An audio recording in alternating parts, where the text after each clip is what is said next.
You can test for signs of psychopathy by answering a single question. What do an apple and a cat have in common? If you cannot come up with an answer within the first few seconds, you are most likely perfectly fine. However, if you answer this question immediately, you might exhibit signs of psychopathy because your brain was able to instantly connect two completely unrelated concepts. If you did answer it right away, you will definitely want to hear about the next aspect of this phenomenon. Sometimes you love all people, and at other times you have thoughts of killing someone. Did you know that thoughts and the desire to kill someone sometimes do not arise out of nowhere? Skilled manipulators stand behind this desire. The only way to expose them and identify through which publications or films they made the implants that form this desire is by using retrospective hypnosis. But they did everything in their power to make sure that retrospective hypnosis was discredited as a method even before they began to apply their own coding of the subconscious on a mass scale. How did this happen? It all began in the 1980s with the Satanic Panic.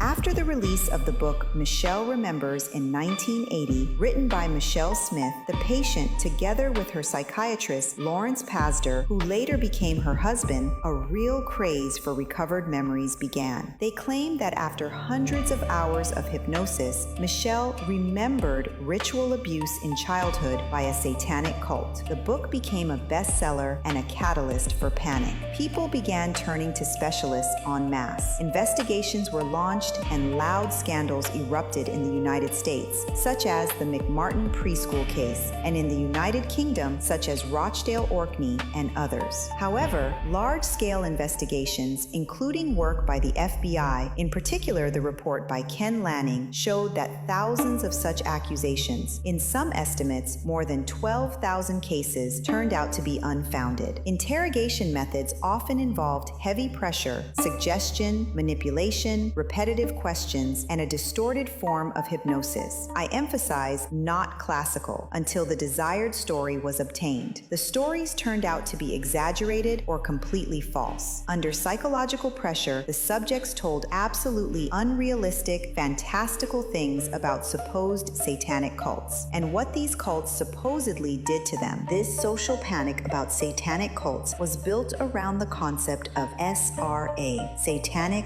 ritual abuse, and the main tool for exposing cult members became the method known as RMT, Recovered Memory Therapy. Support for SRA and RMT in the anti-cult movement was active. The Cult Awareness Network, CAN, actively monitored occult activity, recorded the growth in calls about satanic cases, and worked in the same ecosystem as law enforcement experts on occult crime, such as Larry Jones's Cult Crime Impact Network. The American Family Foundation, AFF, now the International Cultic Studies Association, ICSA, created a whole unit, the Task Force on Satanism. The organization sold information packets, Satanism Information Packet, with checklists of ritual behavior and published articles and materials. Some key figures and editors, including Michael Langone, expressed belief in the reality of ritual abuse. People who call themselves SRA survivors turned to AFF for help.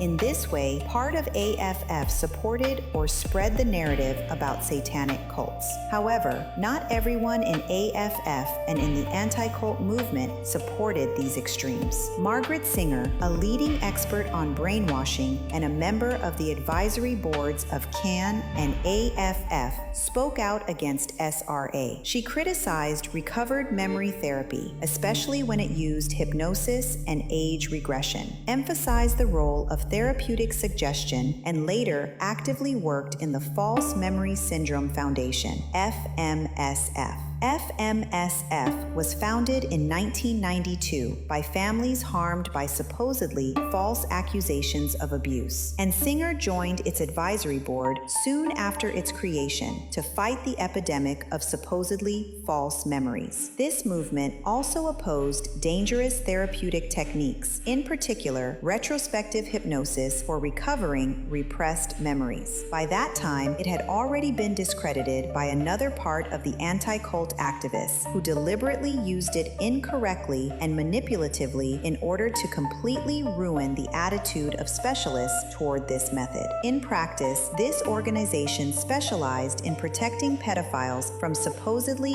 false memories of their victims, while at the same time protecting real cases of real pedophiles. This is how the chess game of the anti-cultists happened. In essence, these were people from the same anti-cult circle. At that time, anti-cult activists were studying the mechanisms of the human psyche in depth, and Margaret Singer is a vivid example of this. So what actually happened?